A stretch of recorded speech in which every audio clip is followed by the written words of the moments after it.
It's time for Mark Meets, in which I speak to the biggest names in the world of politics, showbiz, sport and beyond. Tonight, one of the most successful corporate executives of her generation, Jennifer Sey, a former national athletics champion as well, who, as one of the senior figures at Levi's, was tipped to take over as CEO of one of the most famous clothing brands in the world. So what went wrong? Just a few innocent tweets early in the pandemic questioning the need for school closures. There followed a social media pylon and pressure from her employers not to comment further on the issue. Notwithstanding her huge talents and ambitions as a business leader, she was not willing to stay silent on the issue of the welfare of children, both as a mother and as a human being with empathy and a conscience.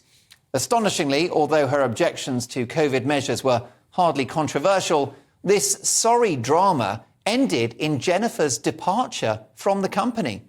However, it has led to a best-selling book, Levi's Unbuttoned. The woke mob took my job, but gave me my voice. And having accumulated a massive social media following and considerable support for the stand she has taken, Jennifer has been far from silent ever since. And I'm delighted to say that she's going to be very noisy right now. Jennifer Sey, welcome to Mark Dolan tonight. Hi, Mark. Nice to meet you. Thanks for having me. It's a great privilege to have you on the show. Let's go back to early in the pandemic, Jennifer. You're one of the most senior people at Levi's, famous, of course, for their jeans and fashion wear. You were brand president. What was your terrible crime initially? At the very beginning, I was the chief marketing officer, and amidst all my contrarianism, I actually got promoted to brand president. You're right, which is next in line for CEO. So, that says something about my performance. But I was very outspoken from the very beginning, March 13th, 2020, in asking questions and challenging restrictions to children, closed schools, closed playgrounds, masking of toddlers. We masked 2-year-olds in the United States, 2-year-olds. I mean, that's insane, right?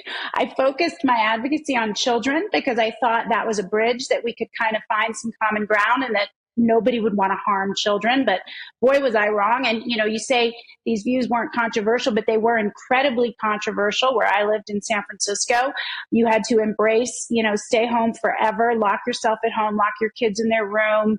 It wasn't dangerous, the isolation. If you dared mention learning loss, you were a horrible racist. And I persisted in being outspoken about it for 2 years. I led rallies. I was on local news. And eventually, I was cajoled to stop repeatedly for 2 years, and I refused. And eventually I was told there was no place for me at the company anymore. I was offered $1 million in severance to stay quiet and sign a non-disclosure agreement and walk away quietly, which I refused to do because I wanted to be able to speak out on the censorship. Because without this kind of censorship, we would have had a societal conversation about the harms being done. If people like me who ask questions weren't demonized, we could have talked about this and come to a better answer. I mean, you guys came to a better answer. Schools weren't closed for close to 2 years in the UK. I mean, it was imperfect for sure, but the schools did open. And the U.S. lost their mind in blue states and cities. 18 months of school closures, a full 2.5 years of disrupted schooling for children. And this did become left versus right. You were called right-wing, except that really you're a traditional liberal, as the Americans put it. You are historically a sort of Democrat supporter. You're a lefty, but somehow the left have left you. Well, yeah, I mean, I was a lefty. I wouldn't identify as such anymore. I would say I'm unaffiliated. I am true to principle, not party. And, the way the American left operates right now, it's completely ideological. And if you don't support every aspect of the narrative, then you will be called evil and you will be called every single horrible name that makes you unemployable in the book, and you'll be banished. It's completely ideological. Truth has nothing to do with anything. And you have to uphold every single tenet of the platform, or you have to go. You're dangerous and you're evil and you're a racist. Let's go through those different tenets. What do you make of the so-called woke movement, which I think it's fair to say comes from the progressive left? What do you think of gender ideology, which says a man is a woman, questions the basic facts of biological sex. What do you think of critical race theory, which effectively says you are racist if you're white? Yeah, I mean, I could go through the list, one by one. Gender ideology, you have to believe in a lie, which is that there is no such thing as biological sex. There is. I won't further that lie. I am inclusive and I will not discriminate against trans people, but I will not further a lie. There is such a thing as biological sex. Body positivity is another woke movement. You have to further the lie that you can be healthy at any size and that food is neutral. There are no bad foods. There are only good foods. You cannot be healthy at any size. Obesity is a serious problem in the United States. That is part of the woke movement as well. And if you challenge that, you are called a fatphobe, which I was called for suggesting that the Centers for Disease Control should do a Get Healthy campaign, because the people that were suffering and having poor outcomes from COVID were very often people who were overweight. I mean, the list goes on and on and on. And I will not further a lie. The lie of COVID was that everyone was at equal risk, that children were filthy vectors of disease, and that closed schools weren't harmful because kids were resilient. None of that was true. None of that was true. You're a very strong person. You've had an amazing career as a national gymnastic champion and then a top corporate leader. You lost that. The woke mob went for you and you paid the price, which was your career, and I would imagine a huge financial price as well. Can you tell me what you've been through emotionally, Jennifer? That's really the hardest part, because my life is unrecognizable from what it was before. I worked at Levi's for 23 years. This was not this was my life. My entire adult life had been spent there. I had friends for 2 decades. I've lost most of my friends because they take issue with my views and my outspokenness. There have been family ruptures that are not yet repaired, and I don't know that they will be.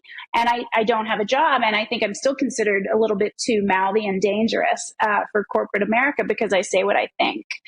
I speak in my own words. I don't wait for talking points to be given to me. And even though I've been proven correct on every count, the closed schools were incredibly harmful to children, and we're seeing the impacts of that now: mental health, learning loss. And of course, those harmed the most were the ones that I said would be, which were the low-income children, Black children, all of it. It doesn't matter that I was right, because it's scary to have somebody in your midst that is not going to follow instructions and is going to actually stand up and take a stand for what she believes in. They don't want that. And so, it's uncertain what's next for me, and that's scary, but I'll be fine. I know I'll be fine. Well, you're a hero to me, and I've got no doubt to many of my viewers and listeners for challenging the narrative, whether it's bonkers woke ideology or crazy COVID measures. I mentioned your life and your career, former national gymnastics champion, and then your glittering corporate career, then a best-selling book. I mean, everything you touch does turn to gold. It used to turn to denim, of course. Do you have any idea what you would like to do next? I mean, can you imagine returning to the corporate world or starting your own business? Or will you just stick with campaigning? What would you like to do? Well, I'm not going to let this issue go. So I won't sacrifice my voice to return to corporate America. I'll say that, because I want accountability. Incredible cruelty and harm was committed under the guise of sort of virtuousness, right? It was virtuous to lock people in their homes and isolate children. And it wasn't. It was evil and it was cruel. And people made these policies. Politicians, left Democratic politicians, made these policies that harmed children, harmed low-income people. So I'm not going to stop talking about that, even though people tell me to. I am making a documentary film right now about the harms to children from the prolonged school closures. So that's where my energy and attention is right now. And you will always have a platform here in the UK on GBNews. Don't forget, Jennifer, this is a global show and a global channel.